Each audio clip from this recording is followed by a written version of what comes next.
in front of his nose like this, and I'll let you try it. Yeah. So where he crawls up on the hook, and then just set him off on the side of the road like this in the bushes. Uh-huh. You know, so you can move that in front of him like this. Uh-huh. Er erklärt uns also gerade, wie man eine Rattlesnake auf Seite tut, wenn man sie in der Wildnis trifft. Wenn man natürlich so einen Stock dabei hat. So even though these guys have a really bad reputation, dangerous-wise, the western rattlesnake is pretty docile.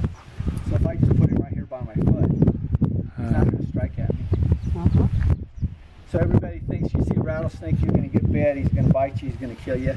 I don't think so. No. Uh-uh. They just are curious about you. As long as you don't pose a risk to them, then they don't pose a risk to you. I think so. Like the other animal too, if you don't attack them.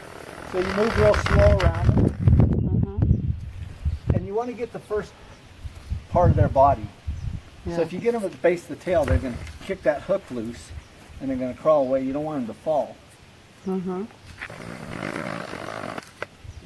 So you have thongs on, so I don't want you to get your feet too close, but just put the hook underneath the snake's third of its neck. Yeah. Go ahead.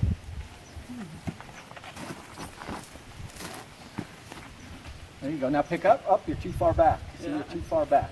Yeah. Now you can move it over to that bush. Okay. So try it again. Get the first third of its neck as soon as it crawls through the loop. Now, pick it up. Then you can move the snake over to where you want off the trail. Okay. So you can do that. Now, a snake could strike half its body length. So if you need to be at least that far away from him for him not to strike at you and bite. But you notice he's not nervous. He's not rattling. Not showing any signs. So there you go. So that's all it takes is just a hook, maybe a 4-foot stick, where you can release the snake, you know, pick him up and move him off into a ditch. And usually, typically, when you get them picked up off the ground, they feel a little bit anxious about being dropped. Yeah. So they're going to try to stay. So if I have this sometimes, and I pick up a rattlesnake, and I'm worried about it coming off the hook, I can just take, you know, and get a hold of that tail and support him like this. Oh yeah. Uh-huh. So I want to make sure he can't strike my hand. And then if I'm going to release him off into some canyon, he'll sometimes come up on the stick. Mm-hmm.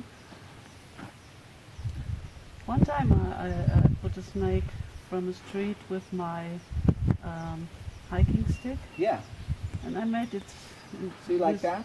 Uh-huh. You can hold him like this. You can take him over here, Uh-huh. put him off in the ditch like this where he's safe, hold the tail, and then release the tail and walk away. And slowly. Do all the things slowly.